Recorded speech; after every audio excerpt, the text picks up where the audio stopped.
Como decía Charo, yo voy a intentar hablar del reconocimiento social de la profesión al hilo de unas reflexiones que nos hemos ido haciendo al preparar esta ponencia. Es decir, cuando nos planteamos cómo enfocar lo que ha sido la profesión en estos 25 años, pues obviamente había muchos enfoques. No sé, entendíamos que quizás tendríamos que hacer una reflexión sobre el reconocimiento social, quizás por la carencia de reflexiones que sobre ese aspecto hemos hecho hasta ahora, ¿no?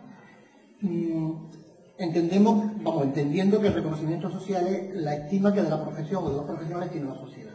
Es decir, no confundir con la autoestima o como nosotros nos consideremos, es decir, sino de alguna forma cómo nos ven los demás. Obviamente, para hacer este análisis, para que pueda ser riguroso, pues indudablemente va a sobrepasar el marco de lo que yo pueda decir aquí en 20 minutos o de este congreso, ¿no? Y yo ya desde aquí animaría sobre todo a la gente joven que tendrá un día su título de grado y podrá doctorarse y hacer una tesis y hacer investigación, a que esto podría ser un tema interesante para ver, ¿no? Yo entiendo que el reconocimiento social de una profesión como la nuestra no es solo una cuestión interna, ni tampoco una cuestión para la vanagloria, ¿no? Sino que por el contrario creo que es una obligación de los profesionales que nos consideramos al servicio de la sociedad conocer cuáles son las expectativas que nuestros clientes o usuarios tienen de nuestro trabajo y hacer lo posible para que nuestro trabajo responda a esas expectativas. El tener conciencia de la imagen que damos como profesión es fundamental para tomar acciones que permitan reforzar esta imagen o modificarla en caso que esa imagen no sea la que consideramos se debe dar, ¿no? Por tanto, creo que es de suma importancia trabajar desde la profesión asociada, es decir, desde el colegio o desde el consejo de colegio, en conocer de qué imagen como profesión proyectamos. Esta historia del reconocimiento social es algo muy antiguo y además muy recurrente en otras profesiones. Pero es curioso cómo las profesiones que consideramos más consolidadas, yo creo que confunden un término entre lo que es el reconocimiento social y el prestigio social. Yo creo que son dos términos diferentes. Es decir, el prestigio social hace más referencia a lo cuantitativo, es una referencia más para cómo se considera esa profesión desde el punto de vista del estatus, es decir, de cuánto gano, de cómo estoy, mientras que el reconocimiento social posiblemente no tenga tanto que ver con ese prestigio. A veces puede coincidir, pero yo creo que en nuestro caso nunca va a coincidir.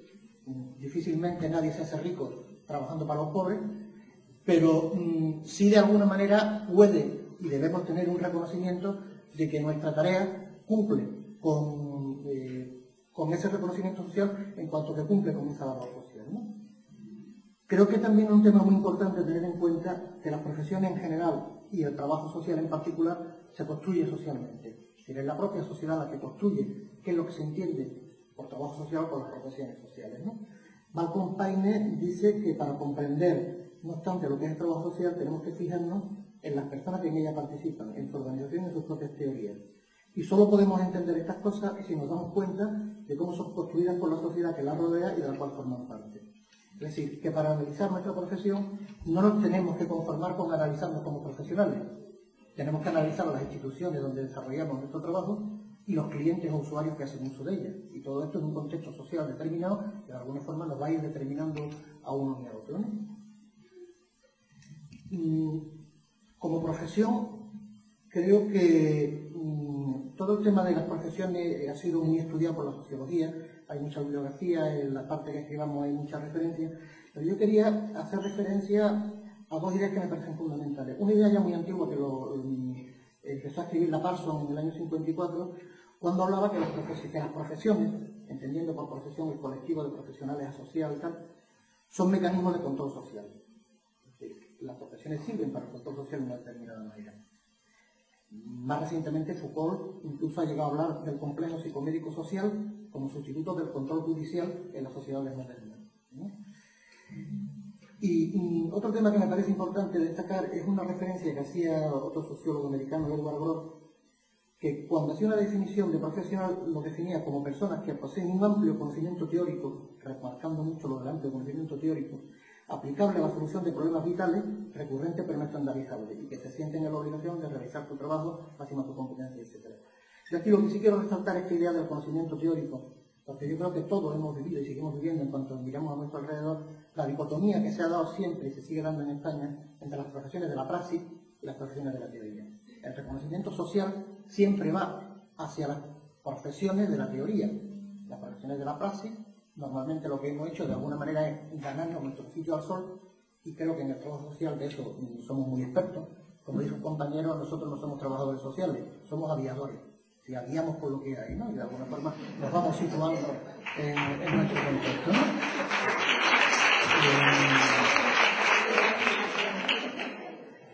Esta idea de esa dicotomía entre teoría y práctica incluso tiene su sanción académica.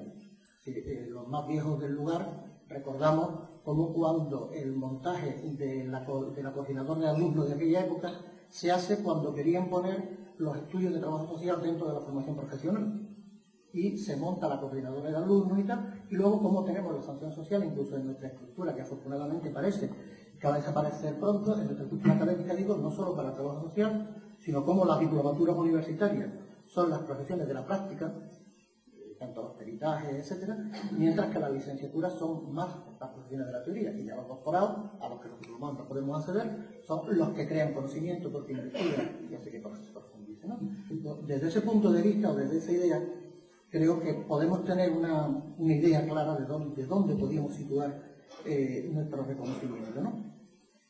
Por otra parte, tenemos que tener en cuenta también quiénes son nuestros clientes, digo, en esa triple historia que decía de analizar los profesionales y analizar los clientes.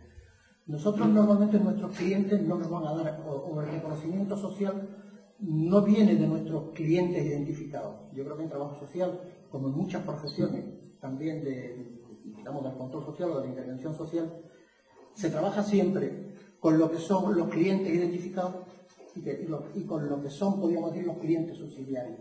Si nosotros normalmente trabajamos, o hemos trabajado en determinadas épocas, afortunadamente eso se va perdiendo más, con unos clientes que ellos no sienten la necesidad de nuestra intervención, sino la necesidad de que nuestra intervención viene dado por el resto de la sociedad que pretende que ellos sean clientes de los trabajadores sociales. Es decir, el control social sobre los niños marginados, los compañeros que trabajan con drogodependientes saben perfectamente de lo que estoy hablando, ¿no? Cuando se habla de un paciente que no va a ir voluntariamente, en salud mental tenemos una gran experiencia en esos temas, etc. Por tanto, también tenemos un reconocimiento social que podríamos llamar un reconocimiento social vicario. El reconocimiento social no nos va a venir de la persona que atendemos, sino nos va a venir de la persona que representa aquello que tenemos. Y por último, si hablamos de las instituciones en las que trabajamos, creo que en los últimos tiempos ha habido una confusión que en el corto plazo creo que ha sido muy beneficiosa, pero en el largo plazo creo que puede ser perjudicial para el trabajo social, que es la confusión trabajo social, servicios sociales.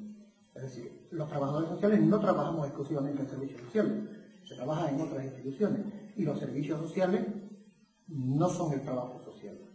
Ni nosotros somos administradores de los servicios sociales, algunos por nuestra mala cabeza pues podemos terminar administrando servicios sociales, pero eso no es la esencia de la profesión, ¿no? La esencia de la profesión habrá que buscar la esencia en lo que nos une como trabajadores sociales, independientemente de que trabajemos en salud, en servicios sociales y cualquier otra organización, ¿no?